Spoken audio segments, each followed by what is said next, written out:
आप देख रहे हैं तेलंगाना समाचार। अस्सलाम वालेकुम व रहमतुल्लाहि व बरकातहू। शे नशीन पर तशरीफ फरमा all India Muslim personal law board के सदर हज़रत मौलाना खालिद सैफुल्लाह रहमानी साहब,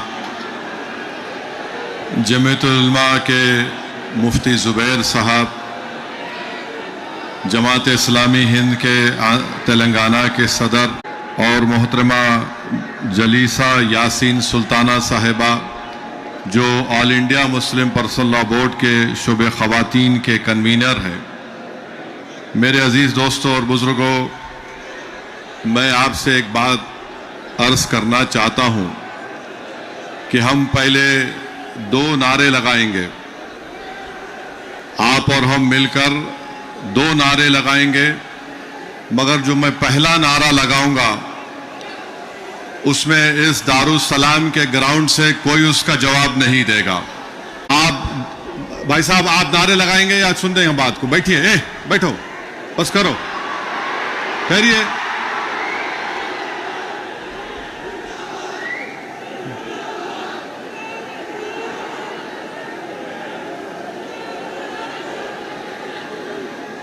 इस ग्राउंड में जितना मजमा है अल्हम्दुलिल्लाह उससे ज्यादा बाहर है, तो ये जरूरी है कि हम उनकी आवाज भी सुने। तो मैं बाहर जो मजमा खड़ा हुआ है उनसे अपील करूंगा कि आप हमारे साथ नारा लगाइए। ग्राउंड में कोई नारा नहीं लगाएगा। नारे तकबीर, नारे तकबीर। अब हम सब मिलकर लगाएंगे नारे तकबीर, नारे तकबीर। अब आपसे तीसरी बात यह करना है, आपके पास सेलफोन है, जरा खोल के लाइट जलाओ,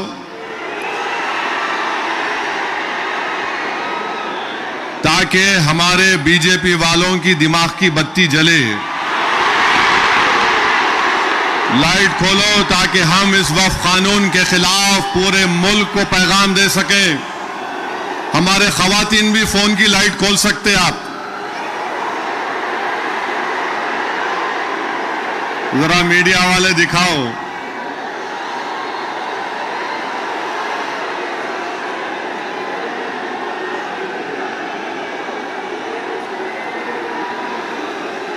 अब जरा जेब में रख लो फोन को। आपसे अहम बात यह कह रहा हूं कि अब जब जलसा खत्म हो के यहां से आप निकलेंगे, आप लोग पुरअमन तरीके से अपने अपने मुकामात को जाएंगे। आप झंडे लहराते हुए नहीं जाएंगे, सब्र और तहम्मुल का मुजाहरा करते हुए सरजमीन हैदराबाद के अमन को और मजबूत करते हुए आप यहां से जाएंगे। जाएंगे ना आराम से इंशाअल्लाह। और घर को जाके बैठना नहीं, ईशा की नमाज गोल नहीं करना। ईशा पढ़ना है मेरे को भी और आपको भी, तो ईशा भी पढ़ेंगे ना आप। अब मसला यह है कि किसी शायर ने अच्छा कहा था, जब ज़मीर और ज़र्फ का सौदा हो दोस्तों, जब ज़मीर और ज़र्फ का सौदा हो दोस्तों, कायम रहो हुसैन के इनकार की तरह। मैं आपको यह बताना जरूरी समझता हूं कि इस कानून के खिलाफ all India Muslim personal law board हम एहतजाज इसलिए कर रहे हैं कि जो सियासी ताकतें आज इस मुल्क पर हुक्मरान हैं वो हमको मिटाना चाहते हैं, और हम उनको ये बताना चाह रहे हैं कि हम अपने आप को मिटने नहीं देंगे। इंशाअल्लाह ताला जमहूरी तरीके से तुम मिट जाओगे। हम उनको बताना चाह रहे हैं कि हम झुकने वाले नहीं हैं। हम अंग्रेजों की 200 साल की गुलामी को कबूल नहीं किए, तो हम तुम्हारे इख्तिदार में तुम जो बैठे हो और तुम ऐसे कानून बना रहे हो जो हमारे आईन और संविधान के फंडामेंटल राइट के खिलाफ है। मैंने पार्लियामेंट में उस कानून को फाड़ा तो सिर्फ अपने तौर पर नहीं फाड़ा, बल्कि भारत के गयूर तमाम हिंदुस्तानियों की तरफ से उस कानून को फाड़ा, जो हिंदू भी है, मुसलमान भी है, सिख भी है, ईसाई भी है, जो आज भी इस मुल्क की खूबसूरती को पहचानते हैं। भारत की खूबसूरती उसका इत्तेहाद है, भारत की खूबसूरती उसका भाईचारा है। भारत की खूबसूरती नरेंद्र मोदी नहीं है मेरे अजीज दोस्तों और बुजुर्गों, भारत की खूबसूरती उसका भाईचारा है। भारत की खूबसूरती उसकी मस्जिद भी है, मंदिर भी है, दरगाहें भी है, खानकाएं भी हैं। और जो लोग इस भाईचारगी को खत्म करना चाहते हैं वो भारत को कमजोर कर रहे हैं। तो हमारा एहतजाज इसलिए भी है कि वो लोग जो हमको सफ़े हस्ती से मिटाना चाहते हैं, हम उनको पैगाम देना चाहते हैं कि हम मिटने वाले नहीं हैं। मैं बार बार कह चुका हूं, जब तक हम दुनिया में जिंदा है कयामत नहीं आएगी। जिस दिन हम चले जाएंगे सूर फूका जाएगा, याद रखो। और अगर बीजेपी ये समझ रही है कि उन्होंने 2014 में इख्तिदार पर आए तो पहले ट्रिपल तलाक का ऐसा कानून बनाया जो मुस्लिम खवातीन के खिलाफ बनाया, फिर उसके बाद उन्होंने CAA का कानून मजहब की बुनियाद पर बनाया, फिर उसके बाद उन्होंने UAPA के कानून को गंदे तरीके से उसको और ताकतवर बना दिया, फिर उसके बाद उन्होंने मजहब तब्दीली का कानून अपनी बीजेपी जहां पर इख्तिदार में रियासत में बनाया, फिर अब वो यूनिफॉर्म सिविल कोड बनाने की बात कर रहे हैं। 11 साल से नरेंद्र मोदी सिर्फ मुसलमानों की मजहबी शनाख्त पर हमला कर रहे हैं। 11 साल से नरेंद्र मोदी सिर्फ मुसलमानों की मस्जिदों को छीनने की कोशिश कर रहे हैं। 11 साल से नरेंद्र मोदी मुस्लिम खवातीन को ताकतवर बनाने के बजाय उनके सरों से हिजाब को छीन रहे हैं। 11 साल से नरेंद्र मोदी बुलडोजरों के जरिए सबसे ज्यादा दलित और मुसलमानों के घरों को तोड़ दिया। अब यूनिफॉर्म सिविल कोड के नाम पर हमारी शरीयत को हमसे छीनना चाहते हैं।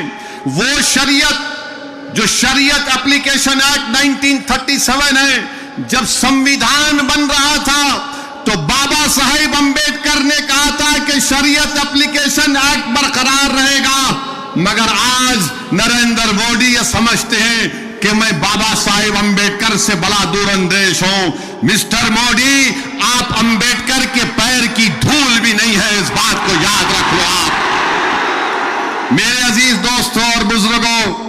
और दूसरी बात यह, मैं आपसे कह रहा हूं कि अपने सफों में इत्तेहाद को मजबूत रखिए। ये लड़ाई जो आप और हम मिलकर अपने दीगर सेकुलर हिंदू भाइयों के साथ, सिख भाइयों के साथ लड़ रहे हैं, याद रखो बीजेपी संघ परिवार हमारे सफों से बाज मीर जाफर, मीर सादिक को खड़ा करेगी। इनसे एहतियात करो। मगर आज मालूम हुआ कि जाफर पाशा में कश्फो करामात भी है। मुझे अभी किसी ने व्हाट्सएप पर भी जाया कि जो इस वफ़ की कानून की ताईद में आ रहे हैं, जो बड़ी बड़ी बातें करते हैं, ख्वाजा अजमेरी के आस्थाने से उनका ताल्लुक है, जाफर पाशा की तकरीर को लाइव बैठकर देख रहे थे, तो मालूम हुआ उनको भी बड़ा डर हो गया है कि अब हैदराबाद से एहतजाज बुलंद होगा। अरे जो तुम ख्वाजा अजमेरी के आस्थाने के जिम्मेदार हो ना, मैं पार्लियामेंट में इंशाअल्लाह ताला ख्वाजा एक्ट के तरमीम का एक बिल लाऊंगा और प्राइवेट मेंबर्स बिल लाकर कहूंगा कि तुम नहीं बनोगे, उसमें पसमानदा को किसी को बनाना पड़ेगा। तुम तायीद करोगे, मैं तो ला रहा हूं प्राइवेट मेंबर्स बिल आइंदा सेशन में, तुम देखना। अरे तुम लोग कितना गिर सकते हो, तुम कितना गिर सकते हो। कम से कम उस आस्ताने की निस्बत का तो लिहाज रख लो। तुम उस आस्ताने की निस्बत का तो लिहाज रख लो, और इस बात को भी याद रख लो कि जब तुम और हम इस दुनिया से जाएंगे तो आरएसएस वाले अगर तुमको खंधे पर लेकर गए कब्रिस्तान में, तो फिर अंदर जाने के बाद जब फरिश्ते पूछेंगे कौन है तेरा रब, तो तुम क्या मोदी बोलोगे या अल्लाह बोलोगे? देख लो इस बात को। हम तो अल्लाह ही बोलने वाले हैं और बोलते रहेंगे। अल्लाह ही हमारी मदद करेगा और अल्लाह ही इनको शिकस्त देगा इंशाअल्लाह ताला। हम तौहीद परस्त हैं और हमको फख्र है इस बात का कि रब्बे कायनात जिस चीज का मालिक अल्लाह है, मोदी कह रहे हैं कि उसका मालिक अल्लाह नहीं रहेगा। अब मोदी आप खुद देखोगे अल्लाह कैसा बता देगा अपना जल्ले जलालहू। आप देखेंगे, आप इस कानून को तुमको वापिस लेना पड़ेगा। जिस तरह हमारे किसान भाइयों ने हमको रास्ता दिखाया, हम उसी रास्ते पर एहतजाज करेंगे। जब तक कानून वापिस नहीं होगा, भारत में पुरअमन एहतजाज होगा। आप तैयार हैं कि लंबी जमहूरी लड़ाई लड़ने के लिए, या फिर कोका कोला की तरह उड़ के फिर ठंडे तो नहीं बैठ जाएंगे? क्या आप तैयार हैं जमहूरी एहतजाजी लड़ाई लड़ने के लिए? अगर आप तैयार हैं तो आप अपने आप से वादा कर लीजिए कि जब तक ये काला कानून वापिस नहीं होगा, हम एहतजाज करेंगे, हम पीछे नहीं हटेंगे, पुरअमन एहतजाज हमारा होगा। याद रखो मेरे अजीज दोस्तों और बुजुर्गों, हम अल्लाह जिस जमीन का, जिस जायदाद का मालिक है, उसकी हिफाजत के लिए आगे बढ़ रहे हैं। हम अल्लाह के घर की हिफाजत के लिए आगे बढ़ रहे हैं। हम औलिया अल्लाह के आस्थानों की हिफाजत के लिए आगे बढ़ रहे हैं। हम अपने ईदगाहों की हिफाजत के लिए आगे बढ़ रहे हैं। और याद रखो इंशाअल्लाह ताला अल्लाह हमारी इस कोशिशों को कबूल करेगा। अल्लाह हमारे इस ईसार को कबूल करेगा। हम जो कुछ भी कर रहे एहतजाज होगा, उसमें हिस्सा लीजिए, उसको कामयाब करिए। ये कोई सियासी पार्टी का एहतजाज नहीं है, ये इलेक्शन के वोटों को बटोरने का एहतजाज नहीं है। जिस चीज का मालिक है उसकी हिफाजत करने के लिए एहतजाज हो रहा है। पूरे मुल्क में इंशाअल्लाह ताला जो मुस्लिम पर्सनल बोर्ड ने प्रोग्राम बनाया, उसमें हिस्सा लीजिए। जो तारीख के दिन आपसे कहा गया लाइट बंद करना, लाइट बंद करेंगे या नहीं बंद करेंगे? अपने हिंदू भाइयों के साथ, अपने सिख भाइयों के साथ, वो भी आज बड़े तकलीफ में है कि ऐसा कैसा कानून। वो हमारे दीनी भाई हैं मेरे भाई, खुदारा उनके बारे में कोई गलतफहमी मत रखिए। मैं आपको बता रहा हूं, नरेंद्र मोदी ने इस मुल्क को गुमराह किया। मैं और अब्दुल्ला साहब, हम लोग पार्लियामेंट की कमेटी के मेंबर थे। Mr. Abdullah, I am saying to the people of Hyderabad and to the people of India that during the deliberations of the Joint Working Committee, the Bora community had come, Dawoodi Bora community had come to the committee along with King's Counsel, Mr. Salve, Harish Salve, and they had given a representation. You remember, they wanted exclusion from the Waqf Act. They had clearly said we have nothing to do with this bill. The Dawoodi Bora have clearly stated that in 1962 the Supreme Court has given them a definite definition of religious denomination. The Dawoodi Bora have said, if you remember, that they believe in the concept of Dail Mutlaq. And this Waqf bill goes contrary to that. It is part of their faith. मैंने ये कहा कि अपने दाऊदी बोरा भाइयों की ईमानदारी पर हरगिज शक मत करो।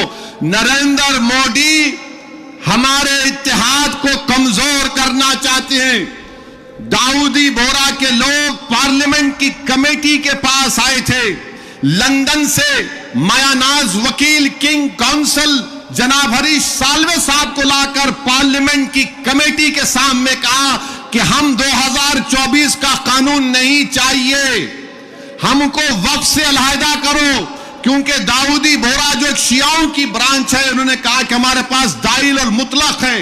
उनके जो रूहानी पेशा है मुफद्दल साहब, अल्लाह उनको सलामत रखे, वो उनकी मौजूदगी में कोई मुतवल्ली नहीं हो सकता। लिख कर दिया उन्होंने कि हमको इस वक्फ एक्ट से लेना देना नियम को निकाल दो। तो ये इनको बुलाया गया, मोदी ने बुलाया इनको, और नरेंद्र मोदी ने कितना गुमराहकुन बात की, बैठ के कहा कि मैंने 3 साल पहले ये बिल बना दिया, आप लोगों को नहीं मालूम होगा, मैंने भिजा दिया आपको और कहा कि कॉमा फुल स्टॉप लिख दो। मोदी ये पैगाम दे रहे हैं भारत के सेकुलर हिंदू भाई बहनों को, सिखों को और मुसलमानों को, मैं तो नहीं लाया है बिल, ये तो ये लोग बोल के लाया मैं। आप समझ रहे हमारी बात को?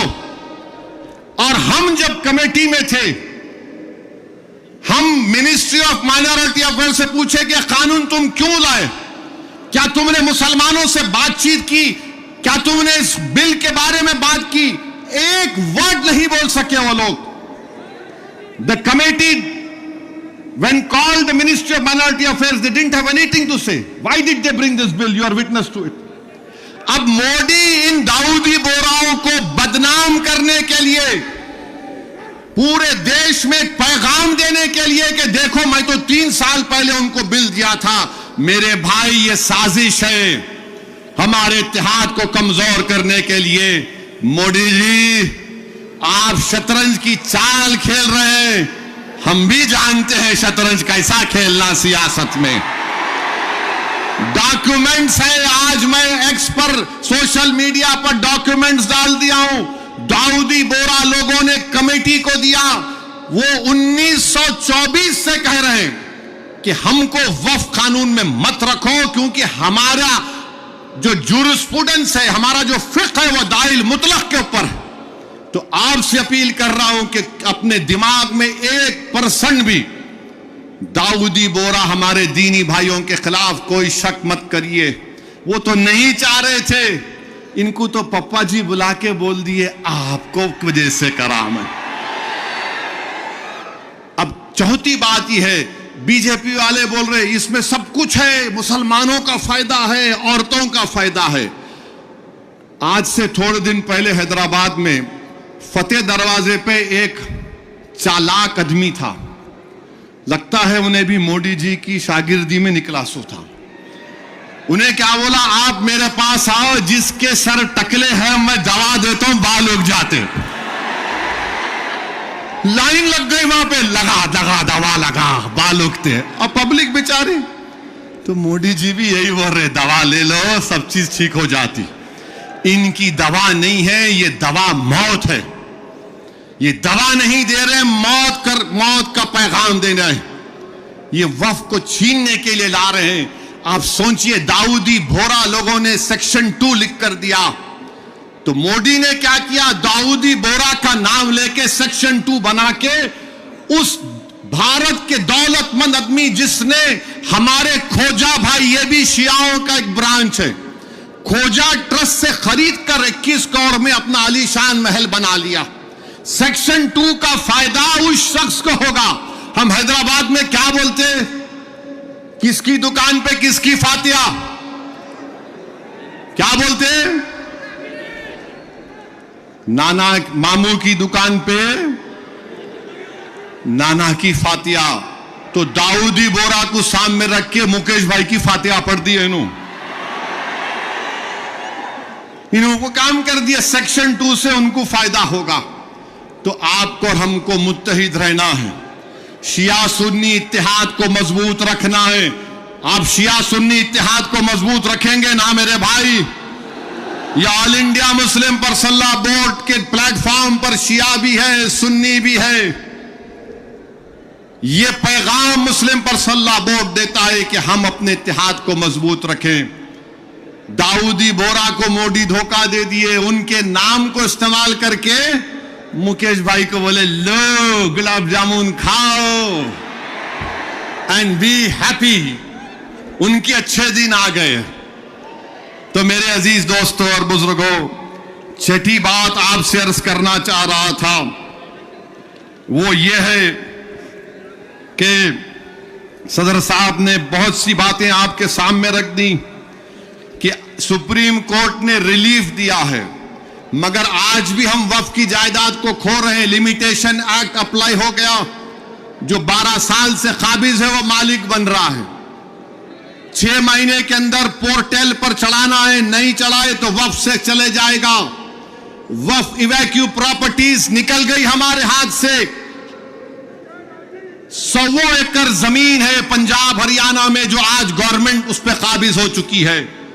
रिपोर्ट आई कि उत्तर प्रदेश में 500 से ज्यादा वक्फ प्रॉपर्टीज को उत्तर प्रदेश की सरकार ने गवर्नमेंट की प्रॉपर्टी डिक्लेयर कर दिया। तो मेरे अजीज दोस्तों और बुजुर्गों, और इसमें एक है वक्फ अल औलाद अब नहीं कर सकेंगे आप। वक्फ अल औलाद के बारे में कह रहे हैं कि बच्ची का शेर मार के कोई वक्फ अल औलाद नहीं कर सकता। अरे मैं अल्लाह को दे रहा हूं, अपने बेटे बेटी को मालिक नहीं बना रहा हूं। क्या यह बात सच नहीं है प्रधानमंत्री जी कि हिंदू सेल्फ एक्वायर्ड प्रॉपर्टी में एक हमारा हिंदू भाई अपने विल के जरिए अपनी एक औलाद को या मोहल्ले में किसी को पूरी प्रॉपर्टी दे सकता है, मगर मुसलमान 1/3 से ज्यादा अपनी किसी औलाद को प्रॉपर्टी नहीं दे सकता। अभी यह कानून जो है, अभी अगर कोई कलेक्टर मुतवल्ली को बोलेगा कि तुम दरगाह में उर्स नहीं करना, कलेक्टर मुतवल्ली को बोलेगा कि तुम आशूर खाने में इमाम बाड़े में मजलिस नहीं करना, कलेक्टर अगर कोई मुतवल्ली मस्जिद को बोलेगा कि तुम मस्जिद में अज़ान नहीं देना, और अगर मुतवल्ली नहीं सुनेगा तो कलेक्टर उसको 6 महीने की सजा दे सकता। यह कानून है। अभी पहले कानून यह था कि अगर कोई वक्फ की प्रॉपर्टी को बेचता तो 2 साल की सजा, नॉन बेलेबल। अब मोदी जी बोल रहे प्यारे मैं राजा हूं, तुम लूटो बेल ले लो, 6 महीने की सजा काट के आ जाओ, मैं हूं ना। यह कानून बनाया गया है। तो मेरे अजीज दोस्तों और बुजुर्गों, यह वक्फ का कानून मुसलमानों के मफाद में नहीं है। यह वक्फ का कानून मुल्क के वफाद में नहीं है। यह वक्फ का कानून भारत के भाईचारगी के लिए नहीं है। झगड़े शुरू हो जाएंगे।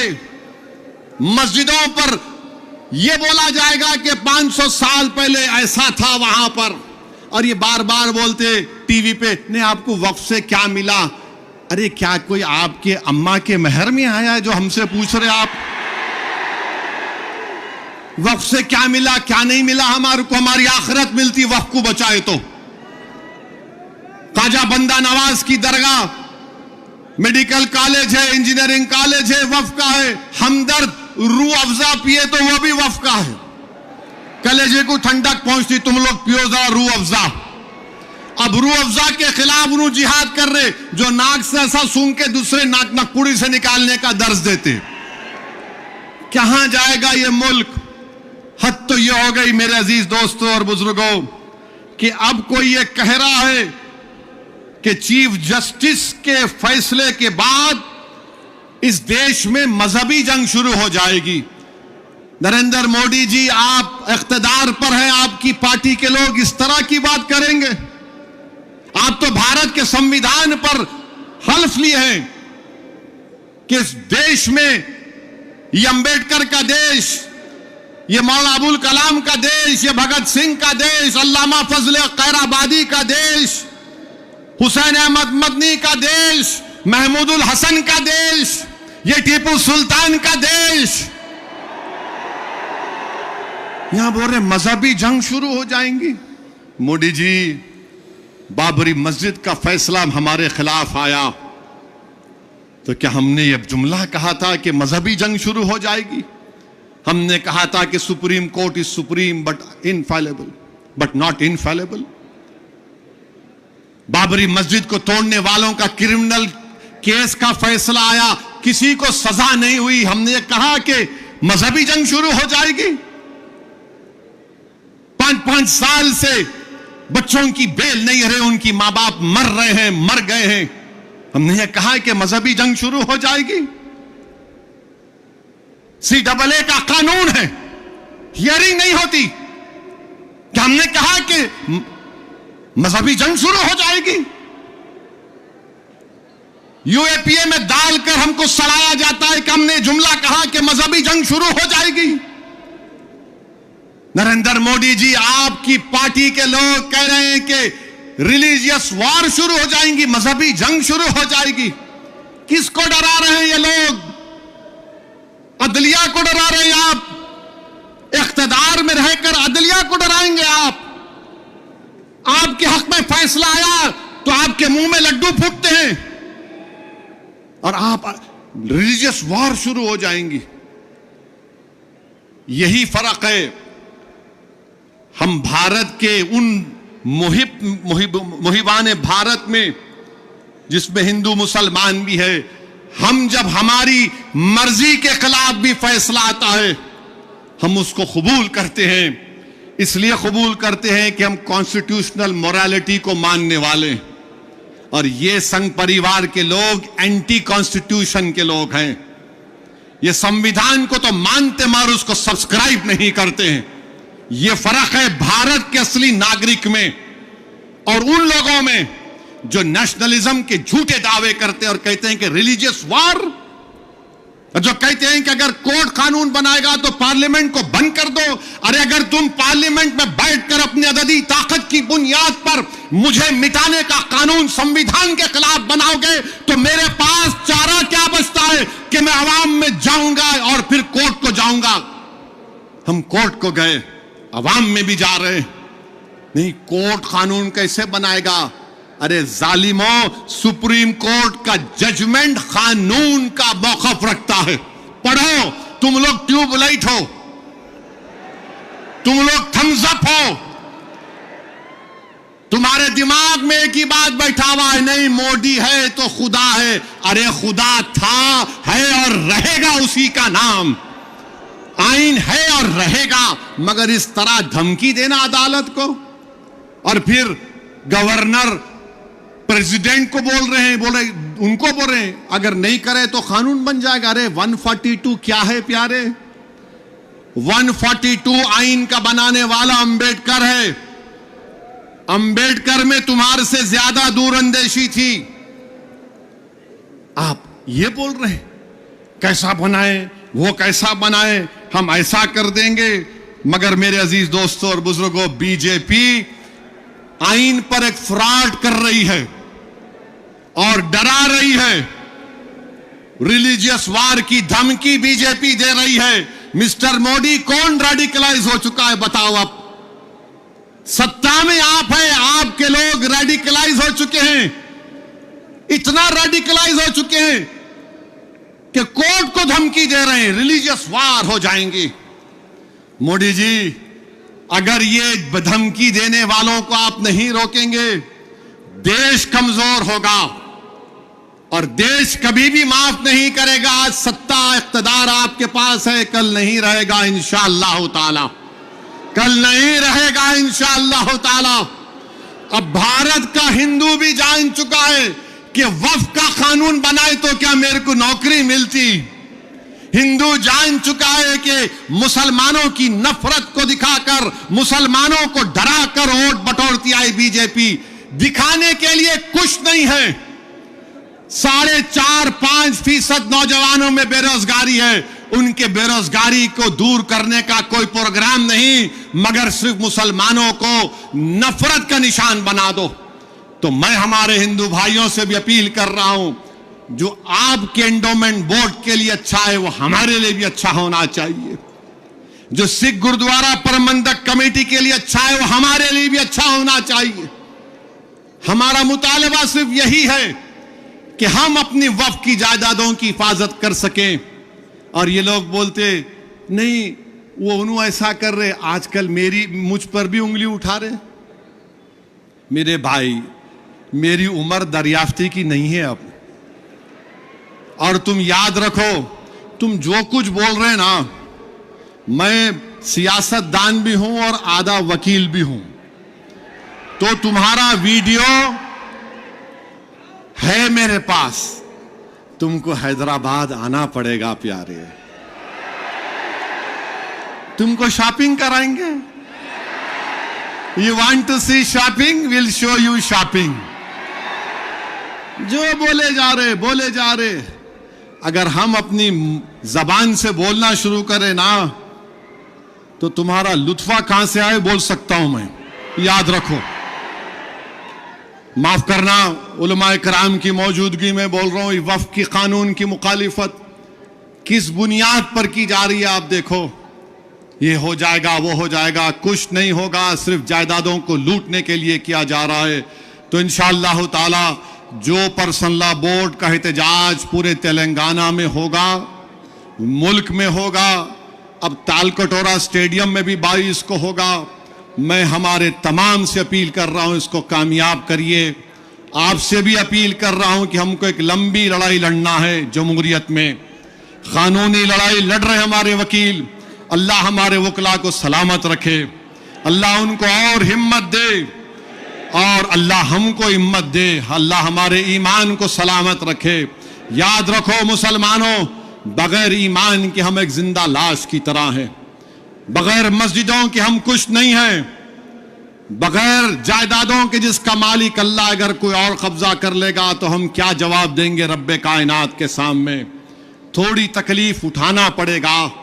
आज मगरिब की नमाज पढ़ते वक्त इस चादर के नीचे कंकर हमारे घुटनों को चुबा रहे थे, और हम उम्मीद कर रहे थे कि इमाम साहब जल्दी नमाज खत्म कर लेंगे। आधे मिनट के लिए सोचो कि 50,000 फलस्तीनी शहीद हो गए मेरे भाई, 11 लाख बेघर हो गए, 15,000 बच्चे मारे गए, 18-17 हजार के करीब खवातीन शहीद हो गई हैं। मगर उनका जज्बा देखो, वो कह रहे हैं कि हम मरने को तैयार हैं मगर अपने ईमान का सौदा करने के लिए तैयार नहीं। तो भारत के लोगों, तुमको मजलूमों से आवाज आ रही है कि हक की कामयाबी के लिए, बातिल को शिकस्त देने के लिए हम 75 साल से अपनी नस्लों को कुर्बान कर दिए। तुमने और हमने नजारे देखे कि एक मां कह रही है अपने बेटे के कफन के सामने, कह रही है कि या रसूल अल्लाह सल्लल्लाहु अलैहि वसल्लम, मैं अपने बेटे को आपके पास रवाना कर रही हूं। हम एक बाप को सुन रहे हैं बोलते हुए अपने बेटे की लाश के सामने कि या रसूल अल्लाह सल्लल्लाहु अलैहि वसल्लम, जो दुनिया खामोश बैठी हुई है, आप उनकी शिफा नहीं करेंगे अचर के मैदान में। मेरे अजीज दोस्तों और बुजुर्गों, हमको सिर्फ पुरअमन एहतजाज करना है ताकि हम आने वाली नस्लों को बता सकें कि 2025 में ऐसे भी नौजवान और बुजुर्ग और खवातीन थे जिन्होंने वक्त के फिरौन के सामने झुकने की तो बात तो छोड़ो, उन्होंने उसकी तकालीफ पर उफ भी नहीं कहा। हम जमहूरी तरीके से लड़ेंगे। हमारे किसान भाइयों ने हमको रास्ता बताया, कानून को वापस लेना पड़ेगा। जैसा कि मुस्लिम पर्सनल लॉ बोर्ड का नारा है, देश बचाओ, संविधान बचाओ, वक्त बचाओ।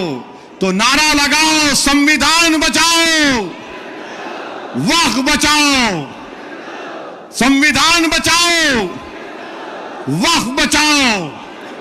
आप साथ है ना हमारे इंशाअल्लाह ताला। याद रखो, तुम साथ भी नहीं है तो हम हुसैन का परचम लेकर करबला में उतर जाएंगे, क्योंकि अगर तुम साथ होगे तो यजीद को मालूम हो जाएगा कि ये हुसैन के गुलाम हैं, ये ताकत को देखकर झुकने वाले नहीं हैं। तो मेरे अजीज दोस्तों और बुजुर्गों, पुरअमन तरीके से अपने अपने घर को रवाना होइए, झंडे मत लहराइए। अब नारे लगाने का यहाँ पे वक्त खत्म हो चुका है। पुरअमन तरीके से अपने घरों को जाइए। बड़ी तादाद में हमारी माँ और बहनें भी आई हैं, मैं उनका शुक्रिया अदा करता हूँ। नारे तकबीर, अस्सलाम वालेकुम व रहमतुल्लाहि व बरकातहू।